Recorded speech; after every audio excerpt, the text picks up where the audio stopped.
tu vas bien. Dans cet épisode, je vais te parler de mon arrière-grand-mère, que j'ai eu la chance de connaître, de son alimentation traditionnelle et de tous ses conseils, toutes ses injonctions qui relèvent de la science mais vont à l'encontre du bon sens. Tu ne me connais pas ?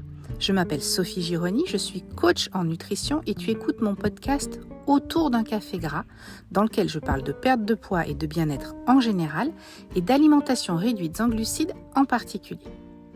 Il y a quelques jours, je suis tombée sur la publication d'un nutritionniste qui listait tout ce qu'il faudrait manger dans une journée pour favoriser une bonne santé, un microbiote diversifié et des bons apports.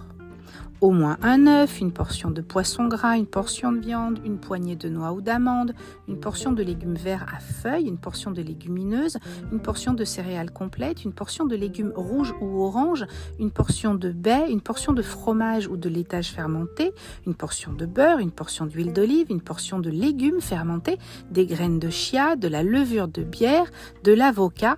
Bref, la liste avait des allures d'annuaire. Et j'ai pensé à mon arrière-grand-mère.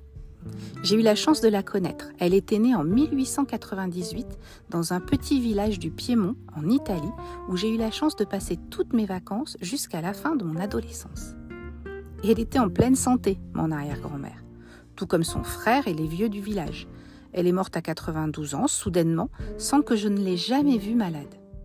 Et mon arrière-grand-mère ne composait pas des assiettes avec toutes les couleurs de l'arc-en-ciel pour avoir toutes les vitamines. Mon arrière-grand-mère n'avait pas accès à des tomates en plein hiver, n'a probablement jamais mangé d'avocat de sa vie et dans ses jeunes années consommait essentiellement les légumes et les fruits de son potager dont la période de rendement n'était pas bien longue, à 1500 mètres d'altitude. L'alimentation de mon arrière-grand-mère était simple.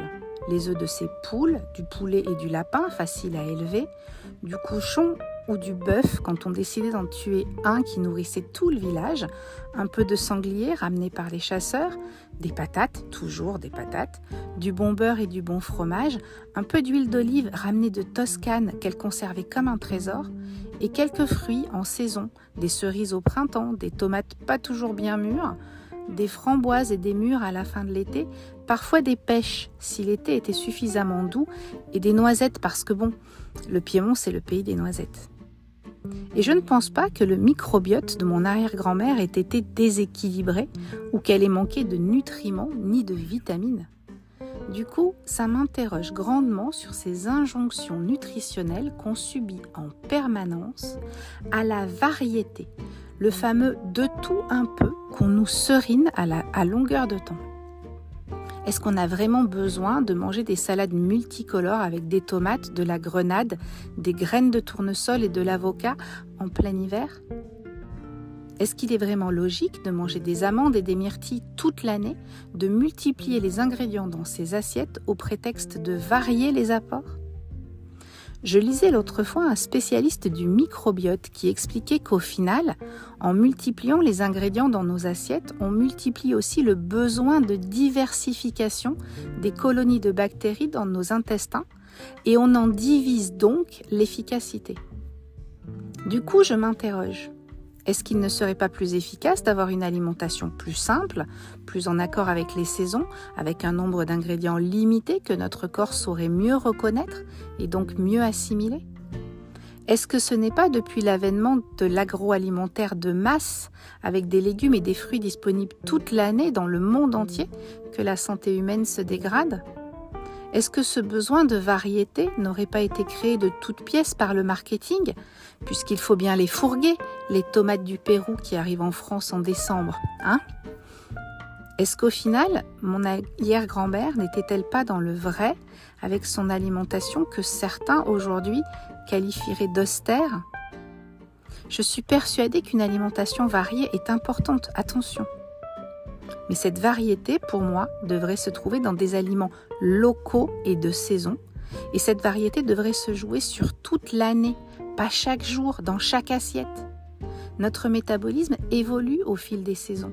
Il n'a pas les mêmes besoins en hiver, au printemps, en été, à l'automne. Le froid, le chaud, la durée d'exposition à la lumière du jour et les aliments que nous lui apportons jouent un rôle dans son équilibre à chaque saison. Et la nature est bien faite. Elle nous fournit à chaque saison les légumes et les fruits qui vont le mieux répondre à nos besoins. Il serait peut-être temps d'apprendre à l'écouter, la nature, plutôt que de vouloir faire des salades arc-en-ciel toute l'année.